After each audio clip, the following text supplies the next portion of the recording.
ఈరోజు చంద్రబాబు నాయుడు కూటమి ప్రభుత్వం ప్రమాణ స్వీకారం చేసి 2 సంవత్సరాలు పూర్తయింది.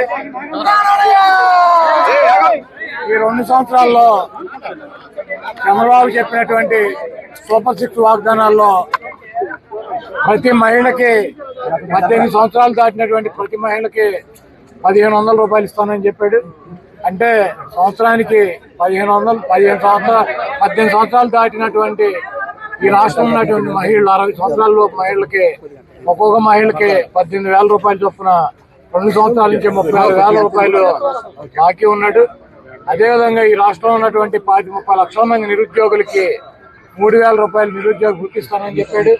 1 రూపాయి బిళ్ళ కూడా ఇవ్వలేదు. వాళ్ళకి 30 లక్షల మంది నిరుద్యోగులకి మరి 72,000 రూపాయలు ఆయన బాకీ ఉన్నాడు. అదేవిధంగా ఈరోజు నిరుద్యోగులకి డిఎస్సి ఎగ్జామ్స్ పెట్టి నేను మెగా డిఎస్సి పెడతానని చెప్పి గతంలో వైఎస్సీపీ ఉండగా 10,000 మందికి మెగా డిఎస్సి పెడితే వాటిని క్యాన్సిల్ చేసి ఇంకొక 6,000 మందిని కలిపి 16,000 మందికి డిఎస్సి ఇచ్చానని గొప్పలు చెప్తున్నటువంటి ఈ ప్రభుత్వం జగన్మోహన్ రెడ్డి గారు అడుగుతున్నటువంటి ఏ క్వశ్చన్కి కూడా ఆన్సర్ చెప్పేటువంటి పరిస్థితి లేదు. ఈరోజు నిరుద్యోగులకి సక్రమ మార్గంలో ఇవ్వాల్సినటువంటి ఉద్యోగాలను కూడా మరి బంధుప్రీతితో పార్టీ ప్రీతితో డబ్బు మీద మమకారంతో మరి నిజంగా రావాల్సినటువంటి వాళ్ళకి అన్యాయం చేసి ఈరోజు వాళ్ళ డిఎస్సి ఉద్యోగులు పొట్ట కూడా కొట్టినటువంటి ప్రభుత్వం ఈ ప్రభుత్వం. అదేవిధంగా ఈ రాష్ట్రాన్ని అనేక రకాలుగా అభివృద్ధి చేస్తాను, నేను సంపద సృష్టిస్తానని చెప్పాడు. సంపద సృష్టించేది ఏం లేదు. జగన్మోహన్ రెడ్డి గారు 3,50,000 కోట్ల రూపాయలు 5 సంవత్సరాలు అప్పు చేసి 3 లక్షల కోట్ల రూపాయలు ప్రజలకే సంక్షేమ కార్యక్రమాల ద్వారా అందిస్తే ఓకే గగ్గోలు పెట్టినటువంటి ప్రభుత్వం ఈరోజు 3,50,000 కోట్ల రూపాయల పైన ఈ 2 సంవత్సరాల్లో అప్పులు చేసి అంతా కూడా ఆ కాంట్రాక్టు ఈ కాంట్రాక్టు ఈ వర్క్ ఆ వర్క్ అని చెప్పి ప్రజల సొమ్ముని లూటీ చేసి దోచుకునేటువంటి కార్యక్రమం మరి చంద్రబాబు చేస్తున్నాడు. సంపద నేను సృష్టిస్తానని చెప్పి ఇప్పుడు అధికారంలోకి వచ్చినాక చెబుతున్నాడు చంద్రబాబు నాయుడు గారు. సంపద నేనుగా సృష్టించడం, సంపద సృష్టిస్తాం అంటే పిల్లల్ని ఎక్కువ మందిని ఎవరికంటూ ఆడు ఎక్కువ సంపద సృష్టించినట్టు నేను మా అబ్బాయి సంపద సృష్టించేటువంటి పరిస్థితుల్లో లేము. కాబట్టి మీరే మీ సంపదను మీరు సృష్టించుకోండి, మేమిద్దరం చేతగాని వాళ్ళం, మాకేమి సంపద సృష్టించలేము, మేము ఒక్కొక్కరినే సృష్టించాం, మీరు 4, 5, 10 మందిని మీరు సృష్టించుకోమని చెప్పి మనకి చంద్రబాబు నాయుడు కథలు చెబుతేటువంటి పరిస్థితి ఉంది. అదేవిధంగా జగన్మోహన్ రెడ్డి గారిని మా పార్టీని గొడ్డల పార్టీ అని చెప్పి చంద్రబాబు, లోకేష్, తెలుగుదేశం పార్టీలో ఉన్నటువంటి ప్రతి వాళ్ళతోనూ ఆయన ఎల్లో మీడియాతో మాట్లాడిస్తున్నాడు.